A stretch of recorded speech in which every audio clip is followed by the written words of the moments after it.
आज मैं क्लास 2 से चैप्टर 3 म्याऊं म्याऊं पढ़ाने जा रही हूँ। इस कविता में एक छोटी लड़की के बारे में बताया गया है जिसको एक रात चूहिया काट गई और चूहिया से डर गई। उसने बिल्ली की आवाज़ निकालकर चूहिया को भगा दिया। सोई सोई सोई सोई एक रात में सोई रोई एकाएक बिलख कर रोई। रोती क्यों न मुझे नाक की एक नोक पर काट गई थी चूहिया काट गई चूटी पर। एक रात को मैं सो रही थी, अचानक बिलख कर रोने लगी। ठीक है, क्योंकि मेरी नाक की नोक पर एक चूहिया काट गई थी।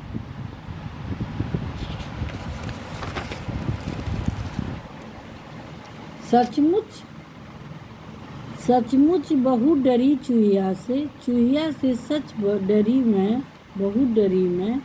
खड़ी देखकर चूहिया को मैं लगी कांपने घड़ी में। सूझा तभी बहाना मुझको सूझा एक बहाना, जरा डराना चूहिया को भी जरा डराना। कैसे उसको भला डराऊं।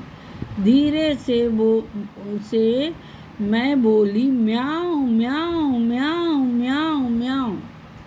बच्चों, इस कविता में मैं चूहिया से बहुत डर गई थी। चूहिया को अपने सामने खड़ा देखकर मैं डर से कांप रही थी। तभी मुझे एक उपाय सूझा कि क्यों न मैं चूहिया को डरा दूं। मैं सोचने लगी कि कैसे इसको डराऊं। तभी मैं बोली म्याऊं म्याऊं म्याऊं।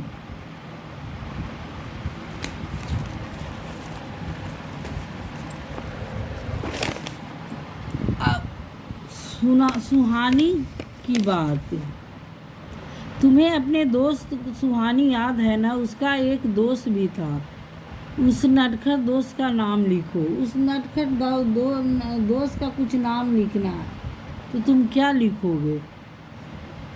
इसमें चू भी लिख सकते हो, चू चूहा, या चुलबुल भी लिख सकते हो, तुम्हारी मर्जी। इस कविता में बिल्ली की आवाज़ किसने निकाली है, उसका भी नाम सोचो। इस कविता में बिल्ली की आवाज़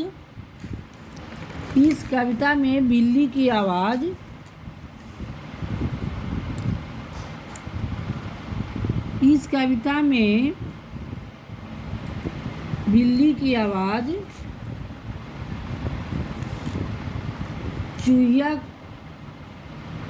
इस कविता में बिल्ली की आवाज़ किसने, उसका नाम सोचो। तो इसका नाम सोचो। चूहिया को डराकर भागा छोटी लड़की ने। इस कविता में बिल्ली की आवाज़ किसने निकाली थी? तो एक लड़की ने। उसका नाम लिखो। तो कुछ भी नाम दे सकते हो, अपना मन से भी दे सकते हो।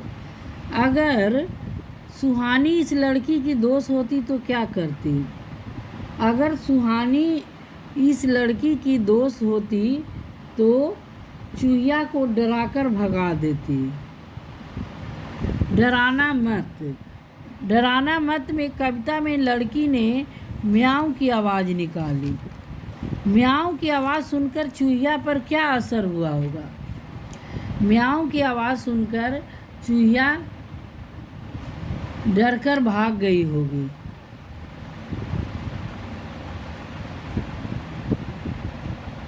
तुम्हें सबसे ज़्यादा डर किससे लगता है?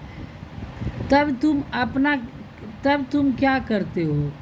मुझे सबसे ज़्यादा डर छिपकली से लगता है। छिपकली को जब मैं देखता हूँ तो मैं खूब शोर मचाता हूँ।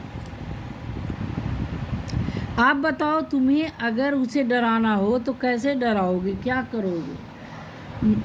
अगर मुझे डराना होगा तो उसको डंडे से भगा दूंगा, या अपने भाई बहन को बोलूँगा कि खूब, अपने भाई बहन को बोलूँगी कि इसको भगा दो।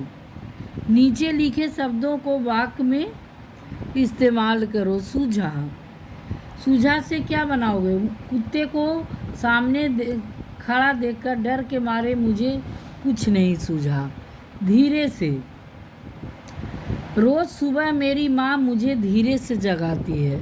सचमुच, सचमुच में मैं अपनी माँ का बहुत प्यार करता हूँ। सचमुच में मैं अपनी माँ को सचमुच प्यार करती हूँ। बहाना, रघु ने स्कूल की छुट्टी मारने के लिए पेट में दर्द का बहाना करके सो गया।